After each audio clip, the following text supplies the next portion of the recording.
Hello बच्चों, कैसे हैं आप लोग। आई होप आप लोग बहुत अच्छे होंगे और बहुत अच्छे से आप लोगों की तैयारी चल रहा होगा बच्चों। तो लास्ट लेक्चर जो था मैंने फोर्स का आपको एनएमएस के फिजिक्स का एमसीक्यूज कंप्लीट करवाया था। तो आज जो बच्चों हम कवर करने वाले हैं ना, एनएमएस फिजिक्स का प्रेशर्स का कवर करने वाले हैं। और अगर आप फाइनल एग्जाम्स की प्रिपरेशंस कर रहे हैं या कोई भी कॉम्पिटिशन्स की प्रिपरेशंस कर रहे हैं ना बच्चों, तो ये क्वेश्चन आपको हर एक एग्जाम में देखने को मिलता है फिजिक्स के। राइट, तो चलिए देखते हैं।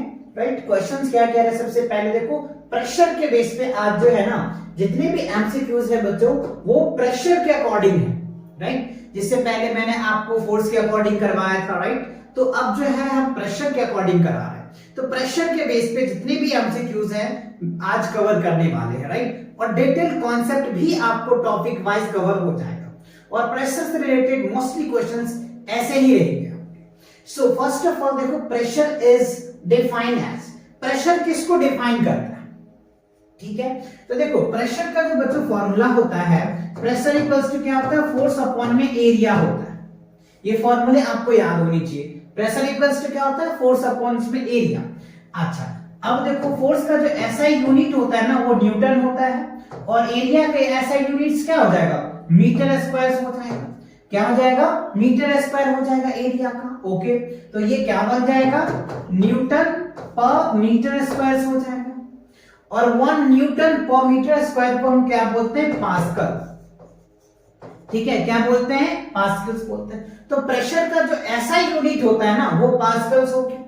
देखिए इसी पे बच्चों कितने क्वेश्चंस आपके बन सकते हैं, ह्यूज ऑफ क्वेश्चन आप बना सकते हो एक ही क्वेश्चन में। इसीलिए मैं डिटेल कॉन्सेप्ट के साथ आपको करवा रहा हूं, जिससे कि आप इस पे बहुत सारे क्वेश्चन को सोच सकते हैं।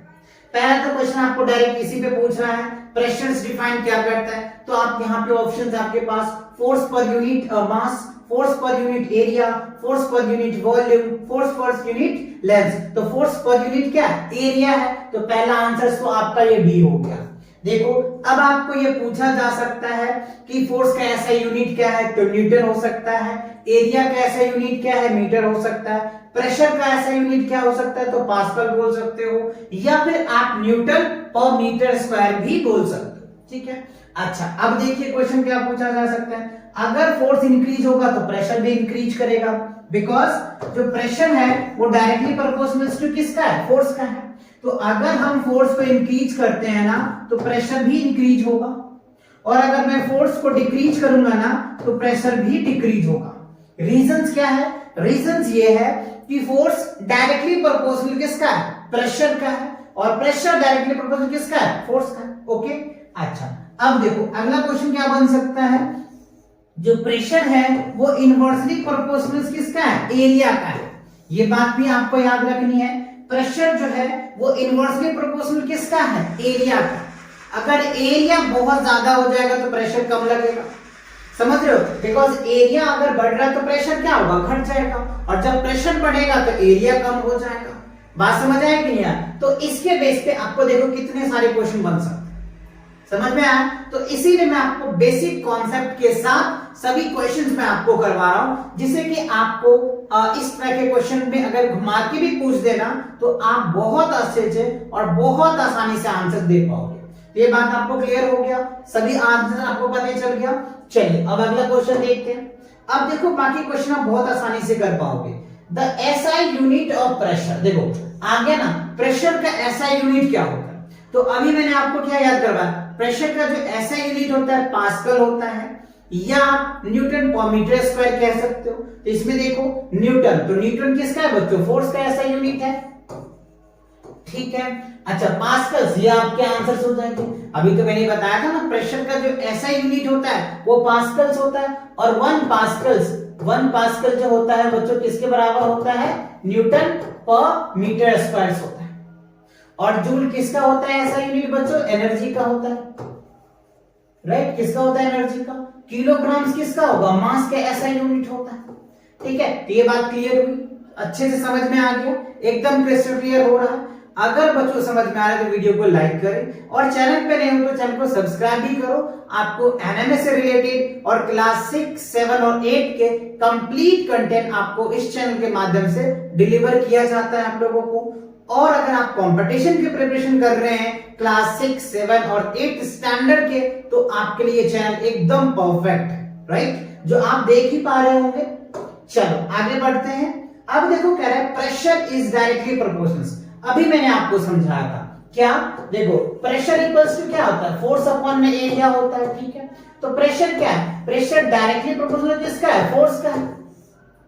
प्रेशर डायरेक्टली प्रोपोर्शनल किसका है, फोर्स का है। तो अब इसमें देखो फोर्स है, यस, तो पहले ही आपका करेक्ट आंसर होगा, pressure directly proportional to force का होता है, ठीक है। अच्छा चलो थर्ड क्वेश्चन भी क्लियर हुआ। फोर्थ क्वेश्चन देखो कह रहा है pressure is inversely proportional to, देखो pressure equals to force upon में एरिया। तो प्रेशर डायरेक्टली प्रोपोर्शनल किसका होता है, फोर्स का, और प्रेशर जो होता है इनवर्सली प्रोपोर्शनल किसका होता है, एरिया का। क्या होता है, इनवर्सली प्रोपोर्शनल किसका होता है, एरिया का। एरिया है, यस है, तो area is the correct answer. Understand your note, एकदम क्लियर हो रहा है आपको, समझ आ रहा है बच्चों, क्लियर आ रहा है ना, ओके। चलो आगे बढ़ते हैं।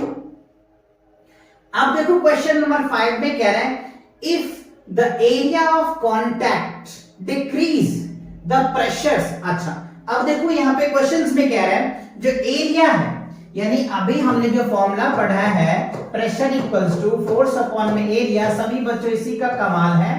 अब कह रहा है एरिया है ना, area of contact decrease, area decrease कर रहा है, एरिया क्या हो रहा है, डिक्रीज कर रहा है, तो प्रेशर क्या होगा, इंक्रीज करेगा। एरिया अगर डिक्रीज करेगा तो प्रेशर क्या होगा, इंक्रीज करेगा, right. So because of that inversely proportional है ना, तो अगर आप ऐसे देखो प्रेशर इंक्रीज करेगा, एरिया डिक्रीज करेगा, ठीक है।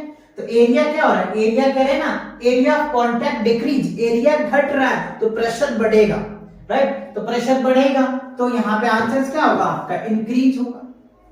रीजंस आप ऐसे क्वेश्चन पूछा जा सकते हैं क्यों होगा, तो आप कह सकते हैं because area is inversely proportional to pressure. तो अब वो डिक्रीज कर रहा है तो एक तो बढ़ेगा ना, क्योंकि वाइस वर्सा होगा, उल्टा होगा, ठीक है। और ये क्वेश्चन आपको घुमा भी सकता है, प्रेशर डिक्रीज कर रहा होगा तो एरिया क्या होगा, है ना। इस पे क्वेश्चंस आपको घुमा भी सकता है, पर आपको घूमना नहीं है, क्योंकि मैं आपको बेसिक से बेसिक कॉन्सेप्ट आपको समझा रहा हूं क्वेश्चन के साथ साथ, जिससे कि आपका कॉन्सेप्ट भी क्लियर होता जा रहा है और आपको क्वेश्चन से प्रैक्टिस हो रहा है। और अगर आपको कॉन्सेप्ट लेक्चर्स को समझना है, अगर टॉपिक वाइज कॉन्सेप्ट समझना है, तो चैनल पे विजिट करके आप वीडियोस देख सकते हो, कई सारे वीडियो मैंने ऑलरेडी अपलोड कर रखा है, ठीक है। चलो तो आगे बढ़ते हैं। अब क्वेश्चन नंबर 6 में देखो क्या है, which of the following substance exert pressures all directions. Solid का जो प्रेशर ऑल डायरेक्शन में होता है, जी नहीं। लिक्विड यस होता है, गैस यस होता है, इसमें क्या हो जाएगा, डी हो जाएगा। बी एंड सी, यानी बी और सी दोनों होगा, तो डी में क्या है, बोथ बी एंड सी। तो बी एंड सी प्रेशर जो होता है ना चारों तरफ ऑल डायरेक्शन में फैल जाता है, ठीक है ना। तो ये आपके आंसर्स होंगे। नाउ नेक्स्ट, अब देखो क्वेश्चन में कह रहा है which device is used to measure atmospheric pressure. देखो एटमॉस्फेरिक प्रेशर को मेजर करने के लिए क्या होता है बच्चों, बैरोमीटर्स होता है। क्या होता है, बैरोमीटर से हम क्या करते हैं, एटमॉस्फेरिक प्रेशर को मेजर करते हैं। तो देखो आपको मेजर करने के लिए इनका इंस्ट्रूमेंट रहा, दिस इज कॉल्ड बैरोमीटर्स। देखो इसका मैंने बेसिक पॉइंट लिखा है बच्चों, जो आपको क्वेश्चन पूछे जा सकते हैं। देखो बैरोमीटर्स वाज इन्वेंटेड 1643 में किया गया था। बैरोमीटर का जो आविष्कार है वो कब किया गया था, 1643 में किया था। कौन किया था बच्चों, इटालियन साइंटिस्ट थे, राइट, इटालियन साइंटिस्ट थे, है ना। कह रहे इवन गेसिला टोरेसेंस, राइट। तो इसका नाम से बच्चों इटालियंस है, तो आपको समझ में आता ही है, थोड़ा सा टेढ़ा मेढ़ा हो सकता है आपको बोलने में भी, है ना। तो आप इस हिसाब से इसको रिमेंबर कर सकते हैं, टोरेसेंस करके आप रिमेंबर कर सकते हैं, ठीक है। अच्छा ये वर्क कैसे करता है, देखो ये जो बैरोमीटर्स होता है ना, बैरोमीटर्स में दो तरीके से मेजरमेंट होती है।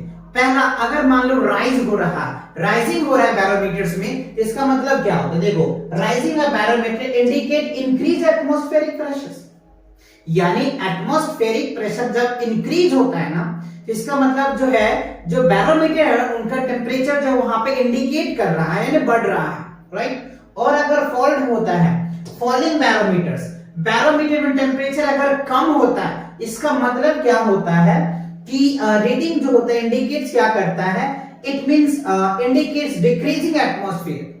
तो जो एटमॉस्फेरिक प्रेशर होता है वो डिक्रीज करता है, कब, जब फॉल होगा तब। अच्छा, एक क्वेश्चन आपसे है कि अगर मान लो बैरोमीटर में सडनली रीडिंग अगर कम होता है तब क्या होता है। सडनली अगर बच्चों रीडिंग कम हो जाता है ना बैरोमीटर में, तो ये हमें इंडिकेट करता है कि कोई स्टॉर्म आने वाला है, कोई आंधी आने वाला है, तूफान आने वाला है। तो ये जो आप आंधी तूफान देखते हो ना, वो इसी से पता चलता है, राइट। जो आप देखते हो कि अनुमान लगाते हैं ना, तो वो इसी के कारण होता है, बैरोमीटर से ही हम पता कर पाते हैं कि क्या हो रहा है। और अगर मान लो बैरोमीटर में जो प्रेशर स्लो डाउन चलता है, तो वो क्या होता है, रेनी वेदर को बताता है।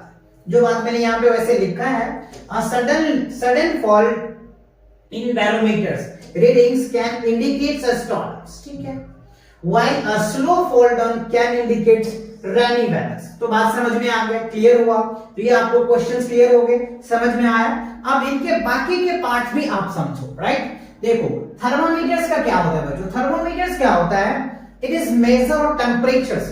थर्मामीटर से हम क्या करते हैं, किसी भी बॉडी का या किसी भी ऑब्जेक्ट का हॉटनेस और कोल्डनेस, उनको हम मेजर करते हैं, यानी हॉटनेस एंड कोल्डनेस किसी भी ऑब्जेक्ट को हम मेजर करते हैं with the help of thermometer, ठीक है, ये भी क्लियर हुआ। अच्छा, अब देखो कह रहा है हाइग्रोमीटर्स क्या होता है। देखो हाइग्रोमीटर्स क्या होता है बच्चों, it is measures of humidity, किसी की ह्यूमिडिटी को मेजर किया जाता है, किसी के नहीं, किसी लिक्विड का ह्यूमिडिटी का मेजर किया जाता है। नाउ द नेक्स्ट, मोनोमीटर्स क्या होता है। देखो मोनोमीटर से क्या करते हैं, किसी भी लिक्विड का, जैसे किसी पाइप से कितनी स्पीड से लिक्विड जा रहा है, किसी गैस पाइप से कितनी स्पीड में गैस आ रहा है, उनको मेजर करने के लिए मोनोमीटर का यूज किया जाता है। तो ये चारों मीटर्स आपको समझ में आ गया, चारों का कंसेप्ट क्लियर हो गया। तो चार क्वेश्चन तो ऐसे बन गए, वैसे क्वेश्चन बनाओ तो बहुत सारे क्वेश्चन बन सकते हैं। तो आप इन सभी कॉन्सेप्ट को बच्चों साथ साथ नोट भी करते चलो, और इस पे आप खुद भी कई क्वेश्चन जनरेट कर सकते हो, क्योंकि इतनी सारी बातें मैंने आपको एक ही क्वेश्चन में बताया है। क्लियर? तो ये चारों बातें समझ में आ गया आपको, चारों का मेजरमेंट क्लियर हो गया। Okay, now the next question देखते हैं क्या कह रहा है। अच्छा, अब क्वेश्चन में कह रहा है which gas law explain pressures and volume relation. अच्छा, यहां पे देखो चार लॉज है आपके, बॉयल्स लॉ दिए हुए हैं, चार्ल्स लॉ दिए हैं, आर्किमिडीज के प्रिंसिपल्स हैं, पास्कल्स लॉ। यानी इन चारों लॉ में कौन ऐसा लॉ है जो प्रेशर और वॉल्यूम को रिलेट कर रहा हो। तो देखो बच्चों, इसके लिए क्या होता है, बॉयल्स लॉ होता है। बॉयल्स लॉ क्या कहता है, जो प्रेशर होता है ना P1 V1 इक्वल्स टू क्या होता है, P2 V2 होता है, यानी pressure inversely proportional to volume का होता है। ये बात आपको याद रखनी है। बॉयल्स लॉ कहता है प्रेशर, अगर हम जैसे हमने अभी क्या, pressure equals to inversely proportional to area था, जस्ट ये जो बॉयल्स लॉ ये कहता है pressure inversely proportional to volume का निकल के आता है, ठीक है। तो ये बॉयल्स लॉ बताता है।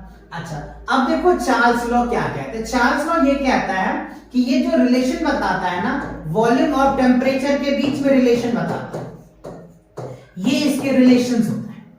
यानी चार्ल्स लॉ किसके रिलेशन, बीच में रिलेशन को एस्टैब्लिश करता है, वॉल्यूम और टेम्परेचर के बीच में रिलेशन को एस्टैब्लिश करता है। अच्छा, अब देखो आर्किमिडीज प्रिंसिपल्स क्या कहते हैं। आर्किमिडीज प्रिंसिपल जो होता है ना, बायोंसी फोर्स को इंडिकेट करता है। आर्किमिडीज जो प्रिंसिपल्स है वो किसको करता है, बायोंसी फोर्स को डिपेंड ये करता है। बायोंसी फोर्स क्या होता है बच्चों, रो जी एच होता है। ये होता है बायोंसी फोर्स का फॉर्मूला, आप चाहे तो रिमेंबर कर ले। बायोंसी फोर्स क्या होता है, density acceleration due to gravity, और उसका जो हाइट होता है वो आप लिख सकते हो, ठीक है। तो ये बायोंसी फोर्स हो गया। अच्छा, फोर्थ देखो पास्कल्स लॉ। तो पास्कल्स अभी मैंने आपको समझाया था। तो फोर्स इक्वल्स टू क्या होता है, प्रेशर इक्वल्स टू क्या होता है, फोर्स अपॉन में एरिया, और इसी को तो हम लोग क्या बोलते हैं, इसके ऐसा यूनिट होता है उसी को तो पास्कल्स बोलते हैं ना। तो ये आपका पास्कल्स हो गया। तो मेन जो आपका आंसर था वो क्या था, Boyle's law. Boyle's law pressure और प्रेशर्स और वॉल्यूम के बीच का रिलेशन को एस्टैब्लिश करता है। चार्ल्स लॉ जो है प्रेशर और टेम्परेचर के बीच के रिलेशन को एस्टैब्लिश करता है। आर्किमिडीज बायनेंसी फोर्स को इंडिकेट करता है और Pascal's law pressure equals to force upon में एरिया होता है। क्लियर हुआ? ओके, नाउ नेक्स्ट क्वेश्चन देखते हैं। अब देखो क्या है, a liquid exert pressures in which directions. एक जो लिक्विड है वो प्रेशर्स जो है अपना किस डायरेक्शन में मूव करता है?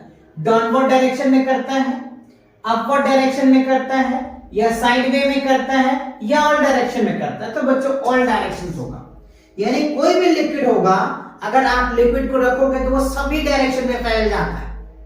क्या होगा? ऑल डायरेक्शंस में मूव करता है। तो D is the correct answers. Now the next question देखो क्या है, the height of liquid column is 10 metre, okay, and the density of the liquid is 1000 kg per gram kg per meter cubes.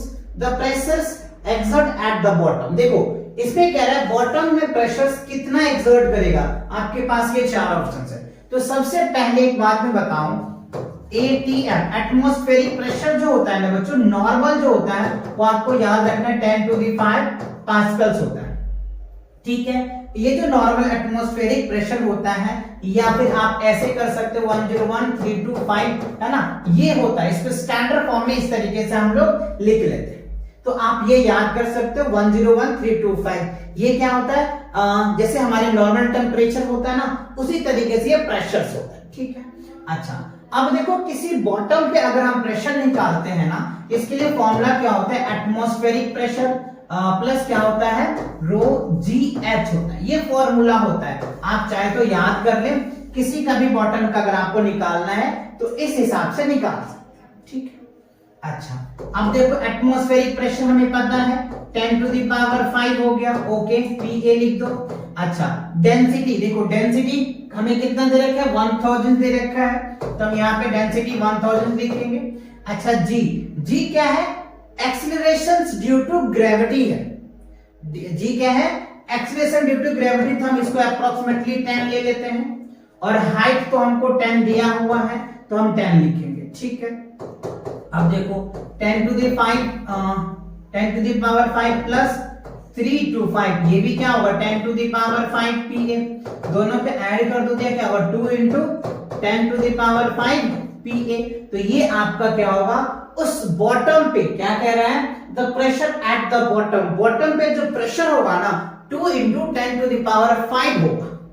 ठीक है, options में है yes, D है बच्चों। तो D is the correct answers. I hope आपको question clear हो गया, अच्छे से समझ में आ गया, विद सॉल्यूशंस के साथ आ गया, और आपको फॉर्मूले भी पता चल गया। चलिए नेक्स्ट क्वेश्चन देखते हैं।